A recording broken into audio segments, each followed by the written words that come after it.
welcome to the Tabletop Games blog topic discussion. Right to reply.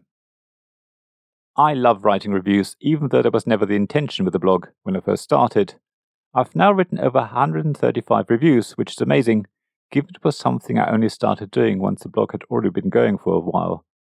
There are a lot of things I learned over the years when it comes to writing about board games, but what I knew from the start was that reviews are always just an opinion.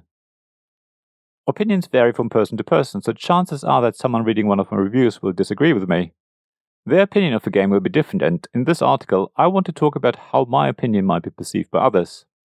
This article was inspired by We're Not Wizards. Let me start by saying that every article on my blog has a comment section.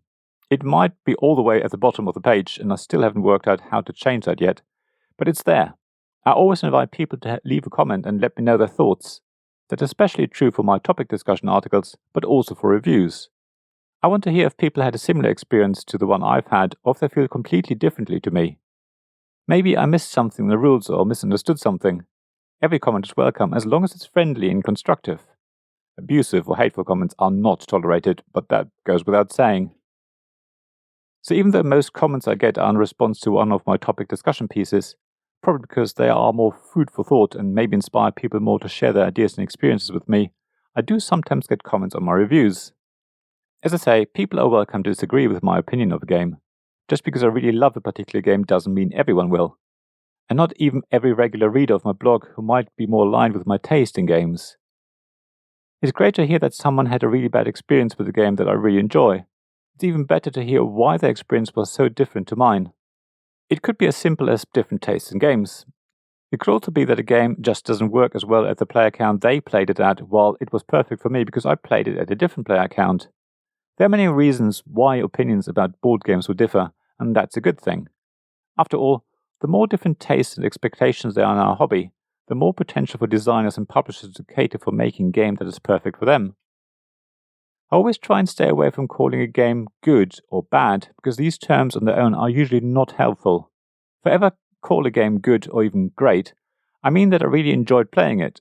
Yet, most of the time, I will call a game a lot of fun, or fast, or thinky, or use some other adjective to describe what sort of taste a game may appeal to. That way you, as the reader, can hopefully better decide if a game is for you, or not. So even if I really like a game and write a glowing review, I try and give you as much information as possible to allow you to decide for yourself if you want to try that game or not. Yet, reviews will never be objective. My review will always reflect my subjective opinion. So even though it's great to hear if someone disagrees and find out why their opinion is different, my opinion is still valid. My opinion might be different from yours, but it's still my opinion and it's true in that context. So when someone comments on a review and says that my opinion is wrong, then, well, they're wrong. Telling me that your opinion is different from mine is different. However, when people call someone's opinion wrong, they either mean that they disagree or sometimes they mean that the opinion is based on wrong information. What I mean by that is that sometimes you can get a really bad experience with a game because you've been playing it wrong or misunderstood at something. The same can be true for coming away with a really good experience, of course, so both good and bad reviews can be based on wrong information. In that case, I think it's fair to point that out. I would definitely want someone to tell me if my review is clearly based on getting the rules wrong. I would be terribly embarrassed, but I'd still want to know.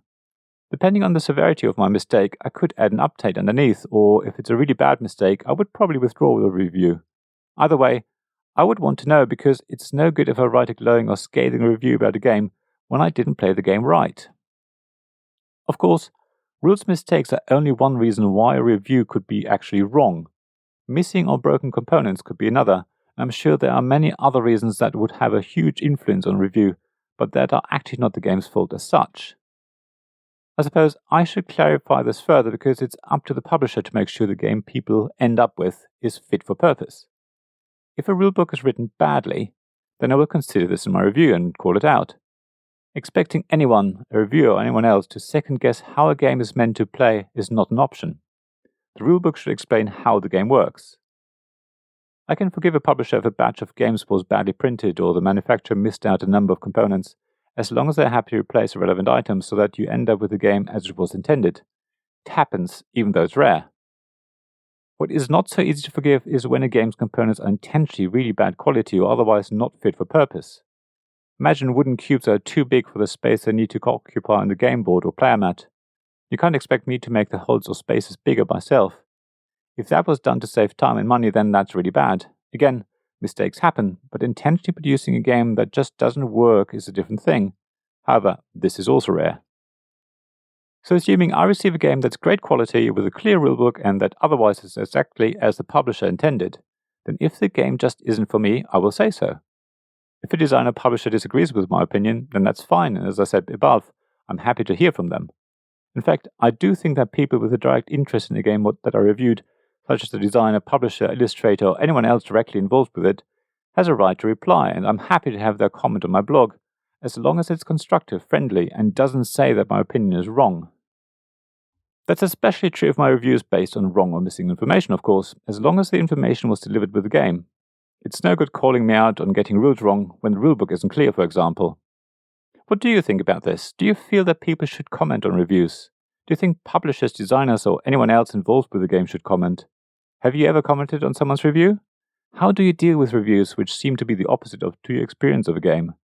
Please share thoughts on the blog at tabletopgamesblog.com. I'd love to hear from you.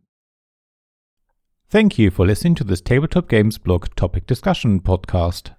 Please check the description below for links mentioned in this episode, as well as to the written version of this article on the blog. If you enjoyed this episode, please subscribe, give us some stars, or leave a review. Please also tell your friends about me, and if you want to offer financial support, check out my Patreon and Ko-fi pages, links to which you'll find in the blog at tabletopgamesblog.com. So thank you again for listening, and I hope to see you again soon. This podcast was made possible by the generous help of my Patreon supporters. Royal Patron Sean Newman, Castle Guards David Miller and James Naylor, Dice Masters Alex Bardi, Paul Grogan and Robin Kay, and Shining Lights Gavin Jones, Sarah Reed, Richard Simpson and Tim Vernick.